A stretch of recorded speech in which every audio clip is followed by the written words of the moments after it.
e por sobrenome tomará o nome de Israel.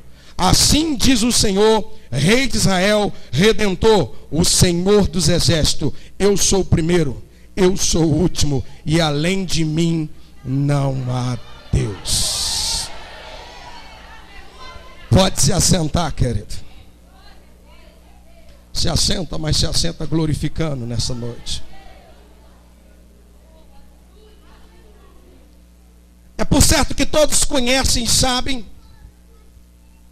que as Santas Escrituras deixam algo muito claro para nós. A Igreja de Cristo tem alguns símbolos, assim como o Espírito Santo tem alguns símbolos, a Igreja do Senhor também tem alguns símbolos. E um dos símbolos principais que eu vejo da igreja é que a igreja, ela simboliza também a mulher. Ou a mulher simboliza a igreja. Mas por que será que Deus deixou isso para nós? Por que será que Jesus Cristo chama a igreja de noiva, de amada, de esposa? Por que será? Essa é uma pergunta que não quer se calar, uma vez que nós, que compreendemos a palavra de Deus, que meditamos na palavra de Deus, entendemos que Deus fez primeiramente o homem. Por que que Jesus Cristo vai se referir à igreja como mulher? Por que que Jesus Cristo vai se dirigir à igreja como amada, como esposa?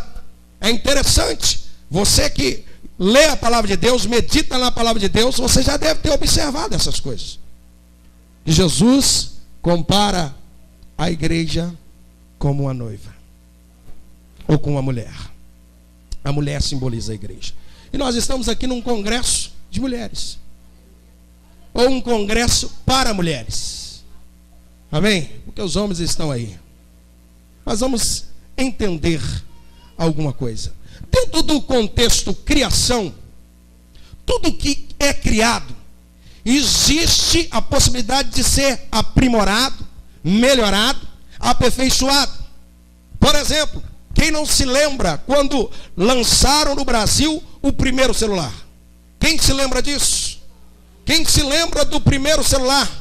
Parecia mais uma coca de super litro amarrado na cintura, mas as pessoas gostavam de andar com aquilo parecendo o Django, parecendo um pistoleiro com a grande arma. Parecia esse microfone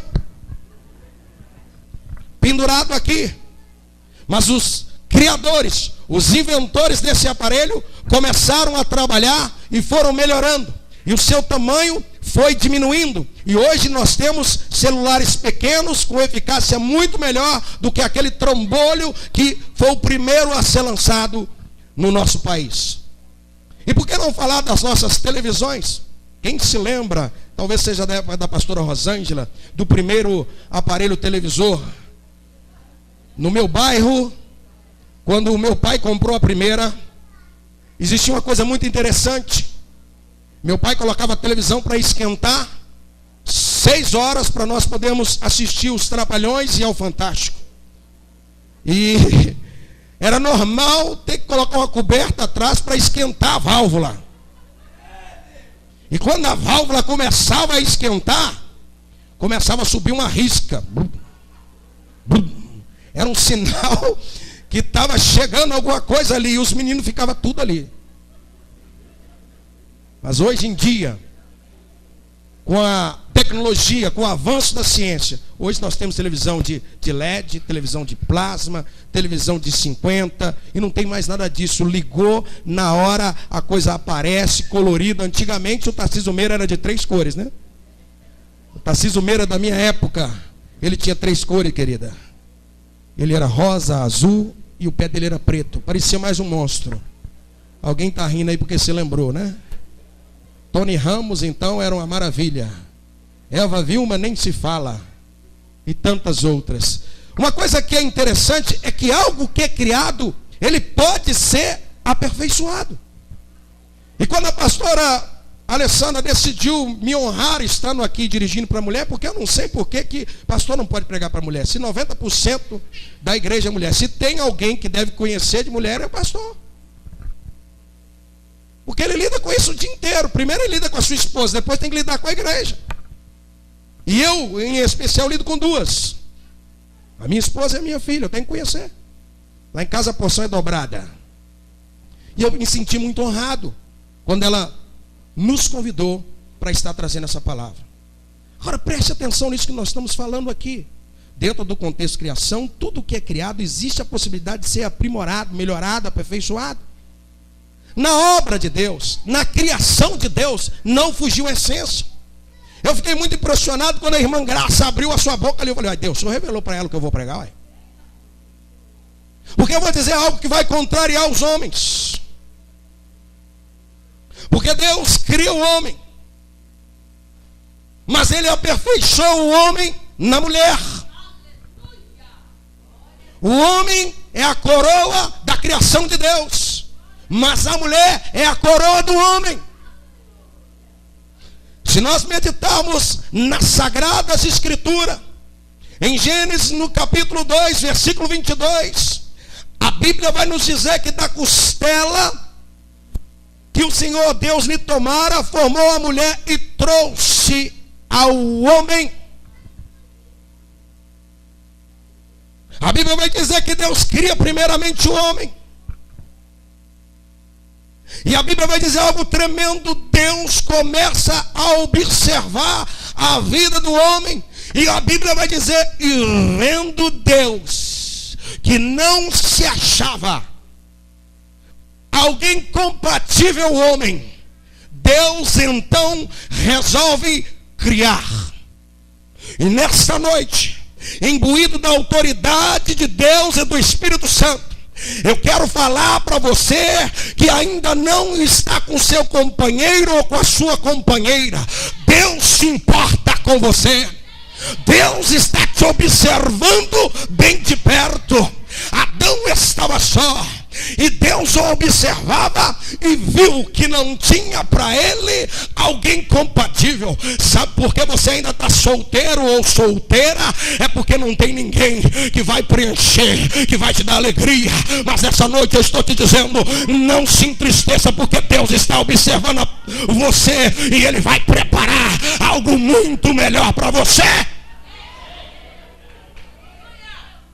Eu estava lá em casa meditando quando Deus falou assim, tu vai abrir a boca hoje e vai profetizar, porque eu vou mudar a história de alguns ali. Algumas pessoas que estarão ali para ouvir a minha palavra e buscar a minha face vão receber da minha parte a palavra profética. E eu já profetizo, você entrou aqui de uma maneira, mas Deus hoje vai marcar a tua história. Deus está observando você de perto. Se existe alguém que preocupa com você, é Deus. Deus chama muito mais do que o seu pai. Deus chama muito mais do que a sua mãe. Deus chama muito mais que a sua família. Deus chama muito mais do que qualquer outra pessoa. Porque a Bíblia diz que Ele te amou de tal maneira que Ele deu aquilo que Ele tinha de melhor em favor de você. Aí Paulo vai dizer lá em Romanos 8, capítulo 30, versículo de número 31, que diremos, pois, acerca dessas coisas? Se Deus é por nós, quem será contra nós? Aquele que não poupou nem mesmo o seu unigênito, como não nos dará com Ele? Se eu fosse você, eu já glorificaria. Se eu fosse você, eu não perdia tempo. A Bíblia não vai dizer algumas coisas, a Bíblia vai dizer todas as coisas. Se não aconteceu, aquieta o teu coração que vai acontecer. Se não aconteceu é porque Deus está te livrando de alguma coisa que você ainda não compreendeu. O que Deus faz com você hoje você não entende, entendê-lo-ás depois. Glorifica, querido, glorifica, querida. E o texto em 22 diz que Ele trouxe, pastora Rosângela, nós tivemos o privilégio de estar em Israel. Eu vi a preocupação da senhora em trazer algo de bom para as suas ovelhas. A senhora viu em nós a preocupação de trazer algo de bom para as nossas ovelhas. O texto vai dizer que Deus trouxe.